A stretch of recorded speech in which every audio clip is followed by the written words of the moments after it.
Ayan, good morning mga kabiwas. Andito tayo ngayon sa San Jose Talisay, sa lugar ni Paring Dikoy. Siya ang gagawa nitong ating bangka na fiberglass, ang fishing boat natin. Ayan, puntahan natin mga kabiwas. Medyo gamitan natin ng drone para ma-practice tayo habang hindi pa nagpi-fishing. Ayan, yung bangka na yan mga kabiwas ang puhulmahan natin. Lampasan ta muna. Ayan, saka tayo bumalik. So, ayan.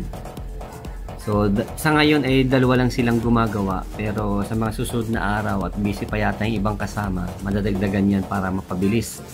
Kasi ang usapan namin ay within 1 month, sana matapos yung bangka kasama yung pagmumuntahe. So, lapitan natin mga kabiwas. So, medyo maalikabok, kaya ayusin ta muna ang setup natin.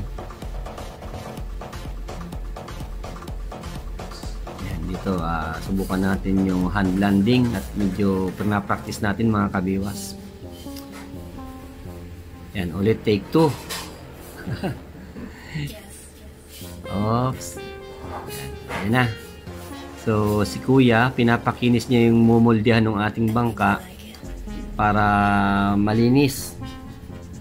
Nililinis niya yung mga fiberglass, and then bukas yata ililipat niya ng pwesto, itataob na.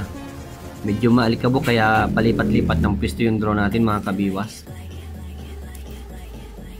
Yan, gumagana naman yung yung mga sensor ng ating drone kaya hindi siya bumabangga niya sa mga dahon. Lumalaban siya. Yan, medyo grabe ang alikabok ng fiberglass mga kabiwas, delikado yan. Kaya sila mga nakamas.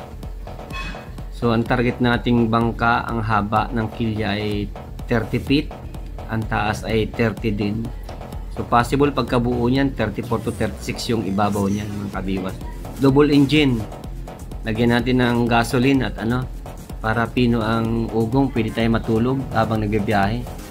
Plano namin ay 2 Honda ang ilagay. Yan si Paring Dikoy. Pinipinis niya itong mga pataw kung tawagin. Yan ang maging batsula yata yan sa gagawin nating fiberglass boat. So abangan ninyo mga kabiwas kasi i-vlog natin ito hanggang matapos. Sana nga makuha within 1 month kasi after 1 month from now ay fishing season na. Medyo gagandahan ng magpumalaot. Yan, medyo pinipinis na mabuti ni Paring Dikoy mga kabiwas. So yung iba ang ginagawa ay naguhulma sila ng fiberglass, sa kanya natuklasan niya yung pataw na lang ang ginagamit. Mas mabilis saka dagdag sa buoyancy. So lalagyan din natin ito ng mga vacuum na lugar para kahit malubog ay hindi diretsyong lulubog yung ating bangka mga kabiwas. Yan yung kanyang isang tao naghahakot ng mga pataw dadalhin dito sa sa location ng bangka. So dito ito sa San Jose Talisay mga kabiwas, yan yung bahay ni Paring Dikoy. Andito pa yung ibang gamit niya, mga pataw, dadalhin yan doon lahat. Ayan.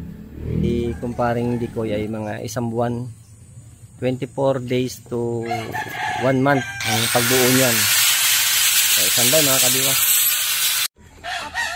So paghahaluin na niya yung pangkulay sa sa resin.